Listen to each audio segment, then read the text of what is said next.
paparan publik 2023 PT Bukalapak.com Tbk yang untuk selanjutnya akan disebut sebagai Bukalapak atau Buka.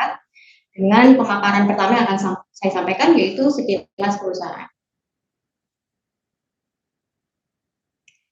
Bukalapak yang memiliki kegiatan usaha utama e-commerce, teknologi, serta platform online dan offline, melakukan penawaran umum perdana dan tercatat di Bursa Efek Indonesia sejak semester kedua di tahun 2021 dengan kode perusahaan Buka.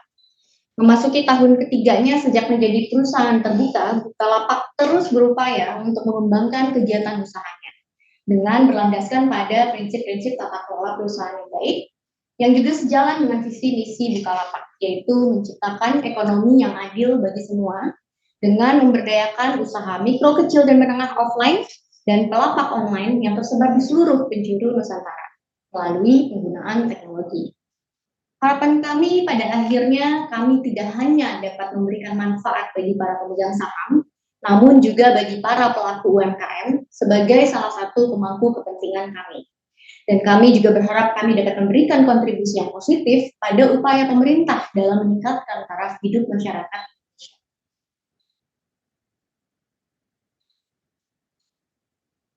Dalam melakukan kegiatan usahanya, Bukalapak masih terus mengembangkan strategi yang telah kami gaungkan sebelumnya melalui 4 segmen usaha utama yang tampil pada layar, yaitu marketplace, O2O, solusi pelapak, dan platform keuangan. Kami harap melalui 4 segmen usaha tersebut, Bukalapak dapat mencapai tujuannya dalam memberikan solusi yang inovatif dalam memenuhi kebutuhan seluruh pemangku kepentingan, terutama para mitra, pelapak online, dan pelaku.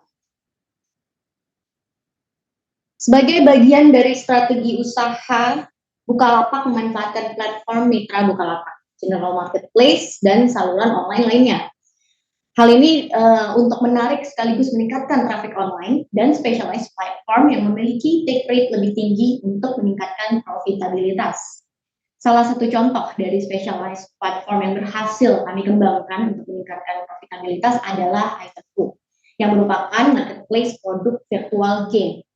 Oleh karena itu, Bukalapak akan tetap fokus untuk mengidentifikasi kategori lain dengan potensi pertumbuhan yang tinggi. Hal ini untuk menciptakan specialized platform lainnya dan mengikuti kesuksesan dari kategori ini dalam meningkatkan monetisasi serta profitabilitas. Pada slide ini dapat kita lihat bagaimana sinergi antara segmen usaha dalam ekosistem Bukalapak dalam menciptakan peluang pertumbuhan dan pendapatan bagi perusahaan. Kami tentunya berharap bahwa perusahaan dapat terus berkembang dan semakin memperluas ekosistem. Pada semester pertama di tahun 2023, perusahaan berhasil menciptakan pendapatan yang lebih tinggi sebesar 48% dari proyeksi rata-rata Bukalapak untuk tahun penuh 2023. Tentunya kami berharap kinerja pada triwulan ketiga dan keempat dapat menunjukkan hasil yang lebih baik lagi, sehingga Bukalapak dapat mencapai target pendapatan di akhir tahun 2023. Selanjutnya dapat kita lihat di sini bahwa pencapaian EBITDA yang disesuaikan pada semester pertama 2023 menunjukkan angka 64% lebih baik dari proyeksi rata-rata perusahaan untuk tahun penuh 2023. Sedangkan pada triwulan kedua, perusahaan berhasil mencapai EBITDA yang disesuaikan triwulanan 30% lebih baik dari proyeksi rata-rata triwulanan perusahaan. Sehingga secara garis besar, Buka berhasil mencapai kinerja yang lebih baik di semester pertama dan dari yang sudah kami proyeksikan sebelumnya. Di sini bisa kita lihat juga bahwa daerah Melfir 1 masih mendominasi kontribusi dari total PTV triwulan kedua 2023 dengan kontribusi sebesar 70%. Sedangkan perusahaan menunjukkan pertumbuhan PTV total sebesar 13% dan pendapatan total sebesar 30% year on year.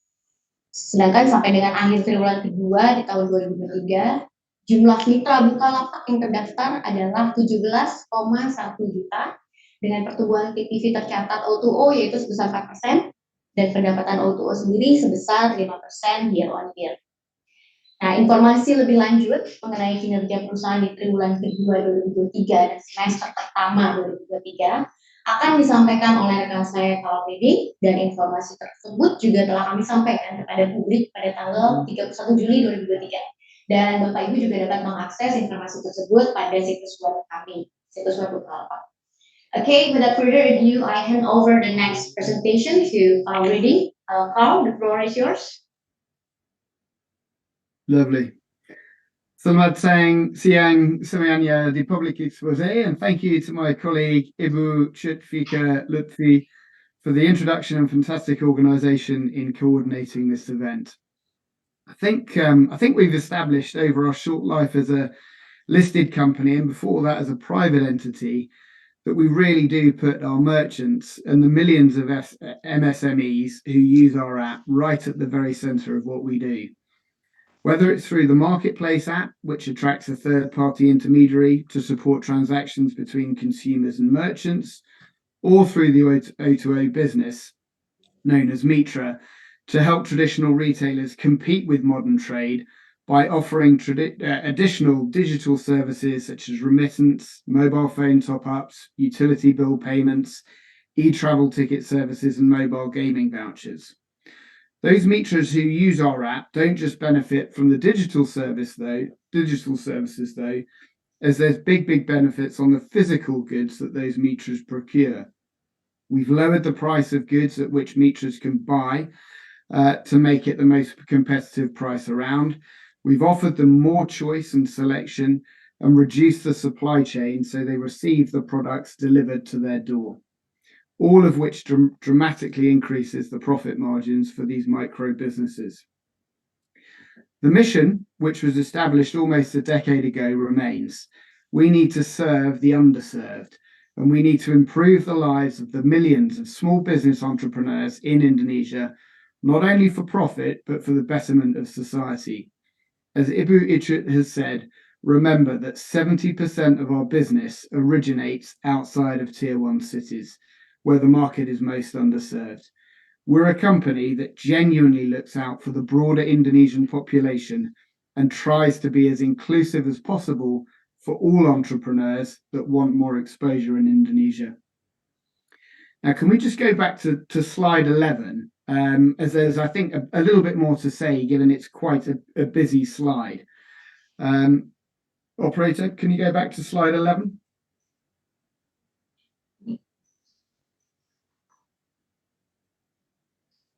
Go backwards to slide 11.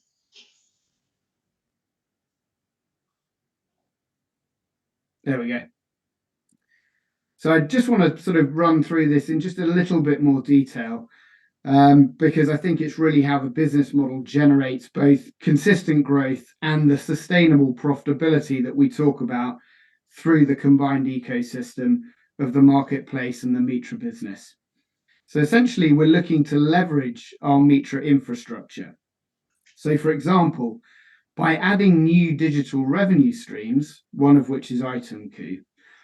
Now, by building the gaming marketplace on Itemku and initially leveraging the traffic from bukalapak.com on the online platform, we then scale it through the Mitra by tapping into gamers who previously were playing but not paying for in-game currencies or game items, as they didn't have a credit card or electronic payment. This allows for the Mitras to become a payment gateway whereby cash, which is king in these non-tier 1 areas, can be used as a means of exchange for digital goods. That has allowed us as Mitra Bukalapak to tap into a pool of gamers who were previously not paying. Now, Itemku continues to grow very strongly. And I think this shows how the online and the offline businesses are very much together. They're not run as independent entities, but are very interdependent on each other. And it gives you an idea of how we can scale our online capabilities, our features, and our future revenue streams through the 17 million registered Mitra network that we have, known as Mitra Bukalapak. We've used Itemku as an example, but we can actually do this with many of our other specialist verticals. Now, if we just roll forward one slide to slide 12, I know Ibu has been through this already. Operator, thank you. This is the summary relative to our guidance from a first half 23 perspective. We'll look to achieve the revenue target, okay? The first half represents round about 48% of the full year mid-range guidance. And we're confident that with the third and fourth quarter revenue, we'll continue to grow to be able to hit the full year targeted number. So the revenue is slightly more second half loaded, and we've got two significant opportunities coming with the newly acquired remittance license and the better economics that we're now achieving on the mobile phone top-up cards. Both remittance and mobile phone top-ups are now profitable businesses and accretive to the bottom line. You go to the next slide, please. So, sorry, flip back one slide. Stay on that one. There we go. So, there we are. So with the adjusted EBITDA target, if you look at the bottom left-hand side of that slide, you can see that we're nearly 2/3 of the way towards our full year target at the half year stage, having had a very good first quarter and a really good second quarter. If you look at the right-hand part of that chart and look at the blue bar, you can see that the adjusted EBITDA loss in the second quarter of 2023 of minus 125 billion rupiah was much, much better than the guidance in the grey bar, which was for a loss in the range of negative 150 to negative 175.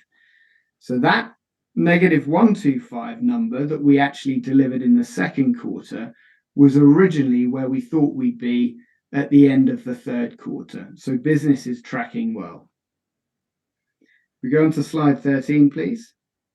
Obviously, this is a key summary page. Ichit's done this, but it's worth re-emphasizing that 70% of that TPV comes from the ex-tier 1 regions. And in terms of a breakdown, we have about 13% TPV growth overall in the second quarter of 2023 year over year, and 30% revenue growth. And we'll show you later in the consolidated number how we're actually seeing a Q-on-Q improvement as it balances out between the O2O segment versus virtual products and financial services, where during the holiday season, the gaming segment and mobile phone credits were particularly strong. Now, if you skip forward through slide 15, because that's the I think that's the awards section. Now, if we come on to here. So overall TPV in the second quarter of 2023 grew by 13%, with the first half displaying 15% year-on-year growth. Revenue was up 30% year over year in the second quarter, and that was broadly similar for the first half of 2023 on a year-on-year basis too. There's been an improvement in the take rate from 2.47 to 2.86% in the second quarter, and that was from a corresponding quarter a year ago. Next slide, please. Overall, the contribution margin has continued to improve. In the second quarter 2022, it was negative 24 billion rupiah, compared to the second quarter this year, which was a positive number, where we reached plus 124 billion rupiah. And that was driven by better revenue numbers that you saw in the previous slides, but also because of cost efficiencies as well. Remember, contribution margin is calculated as revenue minus the cost of revenues minus sales and marketing.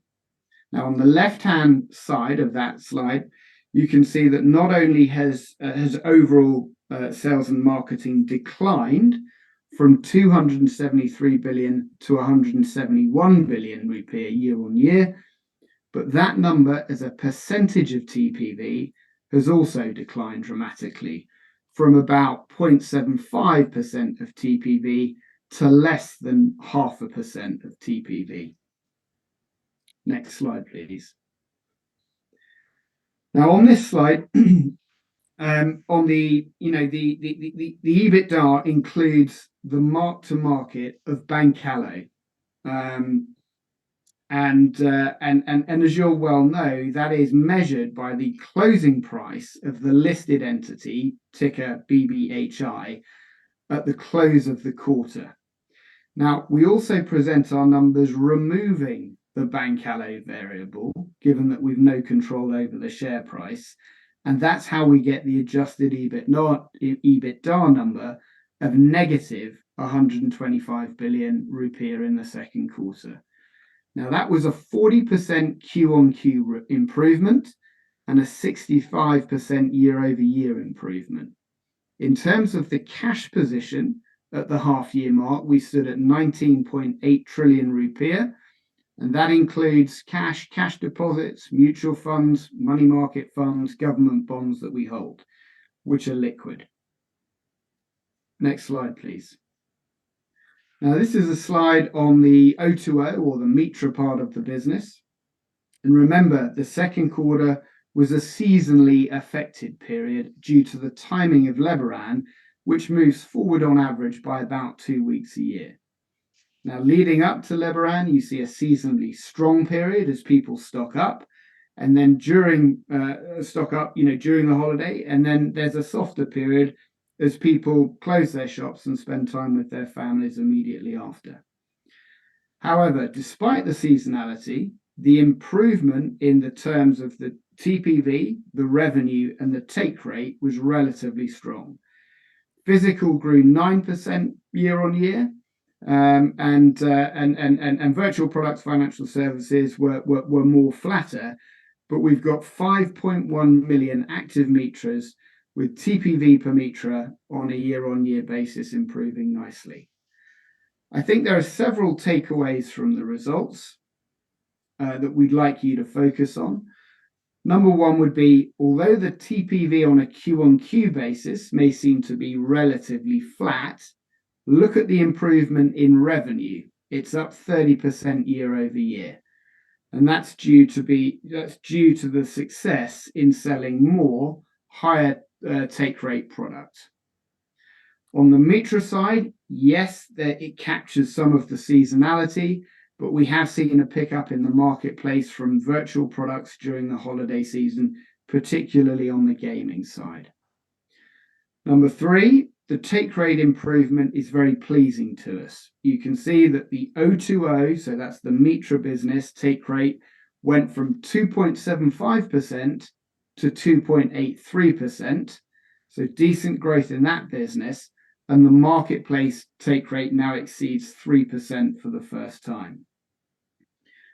The contribution margin in O2O was just negative 5 basis points, so minus 0.05%.